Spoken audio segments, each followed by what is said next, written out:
ආයුබෝවන් කුතුහලය YouTube නාලිකාවට ඔබ සාදරයෙන් පිළිගන්නවා.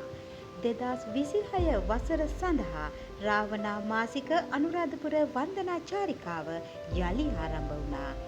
පුරා 12 මසක් පුරාවට ගෞතම වූ සම්මා සම්බුද්ධ වූ අමාමෑණී බුදු පියාණන් වහන්සේ වැඳ පුදා ගැනීමට හා ජයශ්‍රී මහා බෝධි රාජාණන් වහන්සේ වැඳ පුදා ගැනීමට ඔබට නැවත අනගි අවස්ථාවක් උදා වී තිබෙනවා. චෛත්‍ය වන්දනාව පිළිබඳ කතා කිරීමේදී චෛත්‍ය වර්ග 3ක් ශාසනයක ඉදිවෙනවා. ඒ ශාරීරික චෛත්‍ය, පාරිභෝගික චෛත්‍ය හා උද්දේශික චෛත්‍ය යනුවෙන්. මෙහිදී අමාමෑණී බුදු පියාණන් වහන්සේගේ ශාරීරික ධාතුන් වහන්සේලාගෙන් ද්‍රෝණයක ප්‍රමාණයක් තැන්පත් කොට ඉදිකළ මහා සෑයයි ඔබ මේ දකින්නේ. හිමිදිරි උදෑසන එම මහා සෑරජාණන් වහන්සේ වන්දනා කිරීම සඳහා පූජාවන් සකස් කරන රාවණා වන්දනා චාරිකාවේ බැතිමතුන් මේ තිරේ දිස්වන්නේ.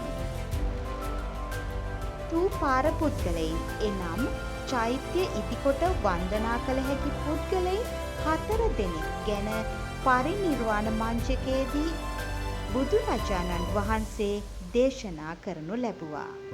ඒ බුදු, පසේ බුදු, මහරහත් යන නිකෙලෙස් උතුමන් තිදෙනාත් සක්විති රජවරුනුත් වශයෙන්ුයි. එම සිව් උතුමන් වහන්සේලා අරමුණු කොටගෙන චෛත්‍ය ඉදිකොට පූජා පැවැත්වීම සුදුසු බව බුද්ධ දේශනාවයි. සුදු වතින් සැරසී මුතුකුඩ යටින් මෙම පූජාවන් වඩම්වනු ලබන්නේ ස්වර්ණමාලී මහා සෑරදුන් වන්දනාමාන කිරීම සඳහායි.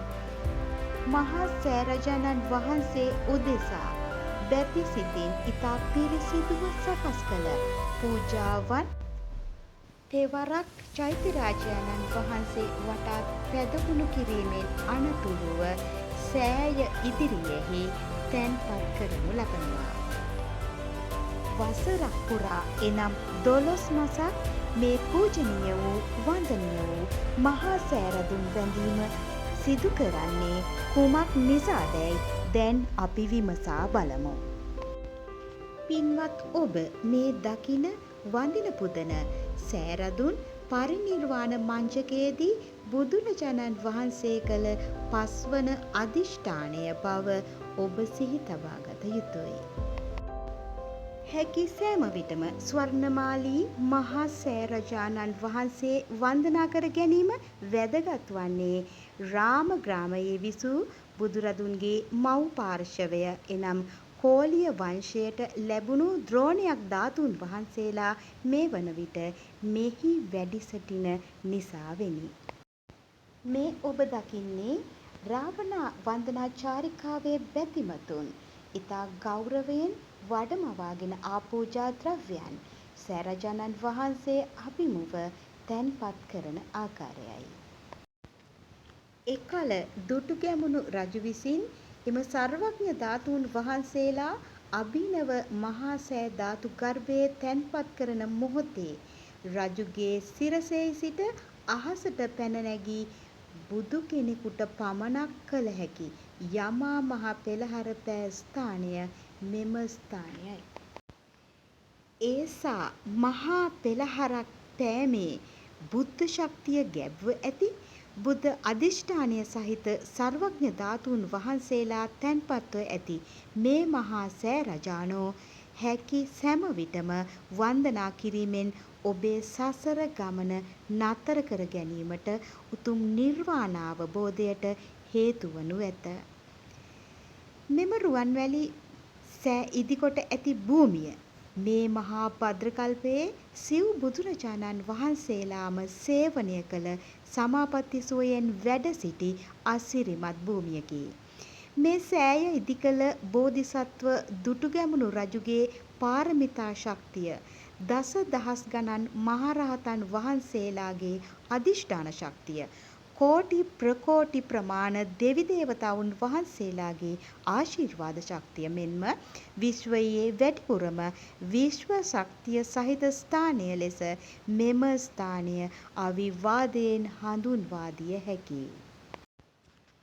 එවන් අපූර්ව වූත් අසිරිමත් වූත් ස්ථානයක් වරක් නොව දෙවරක් නොව 12 වතාවක් නොව 100,000 වතාවක් දිනපතා වන්දනා කර ගැනීම ඔබේ කුසලය බලවත් වී අකුසලය යටපත් වීම සඳහා එසේම නිවන් මඟ විවර කර ගැනීම සඳහා සසර ගමන නතර කර ගැනීම සඳහා හේතු වාසනා වනු ඇත. එම කුසලය ඔබට නිවනම පසක් කර ගැනීමට හේතු වාසනා වේවායි ඉත සිතින් ප්‍රාර්ථනා කරමු. රාවණා මාසික වන්දනා චාරිකාවේ ජනවාරි මස වන්දනා කණ්ඩායම් දෙකෙන් දෙවන කණ්ඩායම මහසෑ රජාණන් වහන්සේ ඉදිරියෙහි පසඟ පිහිටුවා වන්දනා කිරීමෙන් උතුම් බුදුරජාණන් වහන්සේට වන්දනා කළ කුසලය අත්පත් කරගත් ආකාරයයි මේ රූපරාමු තුළින් ඔබ දකින්නේ. ඒ උතුම් වූ බුද්ධ ශක්තිය නොඅඩුව රාවණා වන්දනා චාරිකාවේ බැතිමතුන් වෙත ලැබේවා ලැබේවා ලැබේවා. එතුළින් නිවන් මඟ සාක්ෂාත් කර ගැනීමට ශක්තිය ධෛර්යය වාසනාව උදා වේවා. අපගේ චාරිකාවේ දෙවන අදියර ජයශ්‍රී මා බෝරජාණන් වහන්සේට කරනු ලබන ඖෂධ 108ක ඖෂධමය බෝධි පූජාවයි. ඒ සඳහා රාවණා වන්දනා චාරිකාවේ බැතිමතුන් සූදානම් වන ආකාරයයි ඔබ මේ ආකාරයෙන් දකින්නේ. මෙම ඖෂධ පූජාව තුළින් ඊට දායකත්වය ලබා දීමෙන් නිරෝගී සම්පන්නිය උදා කර ගැනීමේ අවස්ථාව ඔබට ලැබෙනවා. බුදුරජාණන් වහන්සේගේ බුද්ධත්වයේ සිට එනම් මාර සේනා පරාජය කිරීමේ සිට සිදු වූ ඒ අසිරිමත් සිදුවීම් සියල්ල දරාගත් බුද්ධගයාවේ සිද්ධාර්ථ උත්පත්තිය සමගම පහළ වූ ජයශ්‍රී මා බෝධීන් වහන්සේගේ දක්ෂිණ ශාඛාව ලෙසද බුදුරජාණන් වහන්සේගේ අනිමිස ලෝචන පූජාවෙන් පිදුම් ලැබූ ආශ්චර්යමත් බෝරජාණන් වහන්සේ ලෙසද මෙම අනුරාධපුර මහමෙවුනා උයනේ වැඩ වාසය කරන ජයශ්‍රී මා බෝ හාමුදුරුවන් අපගේ ජීවිත කෙරේ අතිමහත් ආශිර්වාදයක් එක් කරනු ලබනවා. ඒ ආශිර්වාදය නොඅඩුව ලබා දීමට මෙම චාරිකාවේ සංවිධායක මණ්ඩලය උපරිම කැපවීමෙන් කටයුතු කරන බව ඔබට දන්වනු කැමැතියි. ඖෂධ පූජාව සඳහා සූදානම් වන රාවණා අනුරාධපුර මාසික වන්දනා චාරිකාවේ බැතිමතුන් තමන් විසින් ඉතා ගෞරවාදරයෙන් සකස් කරගෙන පැමිණි ඖෂධ වෙන වෙනම භාජනවල තැන්පත් කරන ආකාරයයි ඔබ මේ දකින්නේ. ඖෂධවලට අමතරව අනෙකුත් සියලුම පූජා වස්තුන් සමග අංග සම්පූර්ණ බෝධි පූජාමය පුණ්‍ය කර්මයක් මෙම ජයශ්‍රී මා බෝරජාණන් වහන්සේ සෙවණෙහි ඔවුන් විසින් සිදු කරනු ලබනවා. අශෝක අධිරාජයාගේ පරිත්‍යාගයක් ලෙස සංඝමිත්තා මහා රහත් මෙහෙණින් වහන්සේ විසින් මහා සමුදුර තරණය කොට වඩමවාගෙන ආ. ඒ අතරතුර නාලොව සතියක් පුද පූජා ගරු බුහුමන් ලද ජයශ්‍රී මා බෝරජාණන් වහන්සේ පින්වත් සැදැහැවත් ඔබ වෙත නිරතුරු ආශිර්වාද කරනු ඇත. ඉතා ගෞරව භක්තියෙන් යුතුව සකස් කරන ලද පූජා ද්‍රව්‍යයන් මුතුකුඩ යටින් වඩමවාගෙන යන ආකාරයයි ඔබ දකින්නේ.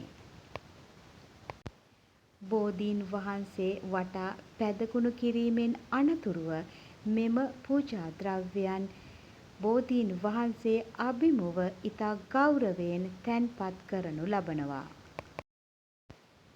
සුපතිට්ඨිත රට්ටනුරාධපුරේ සමදිට්ඨිත දක්ඛින ශාක භවං සුභමේඝමානම්බර මේඝනිබං ජය බෝධි මහං පන මාමි වරං. විජයශ්‍රී ජයශ්‍රී මා බෝරජාණන් වහන්සේ වන්දනා කරනු ලබන මෙම ගාථාවේ අර්ථය අපි පැහැදිලි කර ගනිමු. සුපතිට්ඨිත රට්ටනුරාධපුරේ එනම් අධිෂ්ඨාන බලයෙන් අනුරාධපුර නගරයෙහි යහපත්ව පිහිටියා වූ යන්නයි.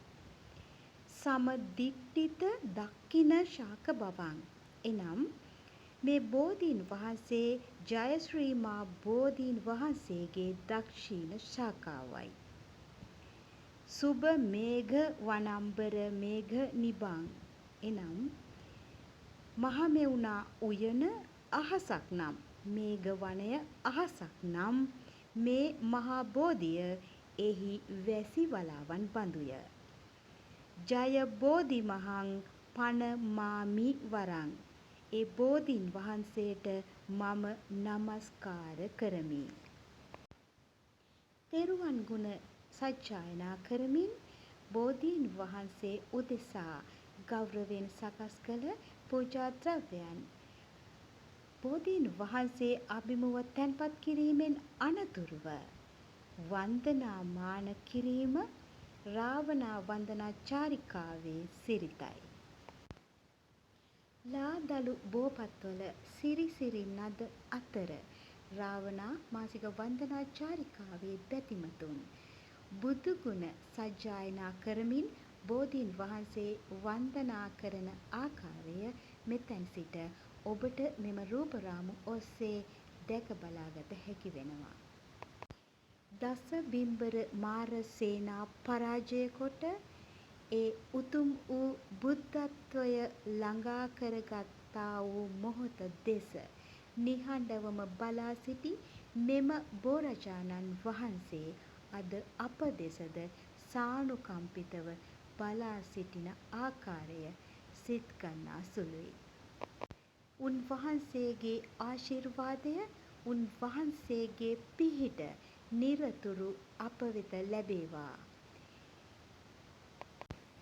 තිලෝගුරු වූ අප මහා බුදුරජාණන් වහන්සේ සියලු කෙලෙස් මුලිනුපුටා දමා බුද්ධත්වය සාක්ෂාත් කරගත් මෙම බෝධි මූලයෙහි සිට අප තුල පවතිනා වූ සියලු කෙලෙස් දුරුකොට උතුම් වූ නිර්වාණය අවබෝධ කර ගැනීම සඳහාම අප සිත් සතන් යොමු වේවායි අප ප්‍රාර්ථනා කරමු. 2026 වසර සඳහා රාවණා අනුරාධපුර මාසික වන්දනා චාරිකාව මෙම වසරේ සිට චාරිකා දෙකක් ලෙස සංවිධානය කරනු ලබනවා. ඒ තුලින් මසකට 100කට අධික බැතිමතුන් පිරිසක් වන්දනා කරවීම සඳහා රාවණා වන්දනා චාරිකා සංවිධායක මණ්ඩලයට හැකියාව ලැබී තිබෙනවා. එහෙයින් ඔබ සැම රැස් කරගන්නා සියලු කුසල සම්භාරයන් රාවණා මාසික වන්දනා චාරිකා සංවිධායක මණ්ඩලයට අනුමෝදන් කරමු. ඔවුන්ට එම පින් අනුමෝදන් වේවා. සාදු සාදු සාදු. එසේම පින්වත් ඔබ සැමට මෙම වන්දනා චාරිකාවේ චාරිකාවන් 12 සඳහාම සහභාගී වීමට ශක්තිය, ධෛර්යය, වාසනාව නොඅඩුවම ලැබේවා. ඔබ සියලු දෙනාටම තෙරුවන් සරණයි.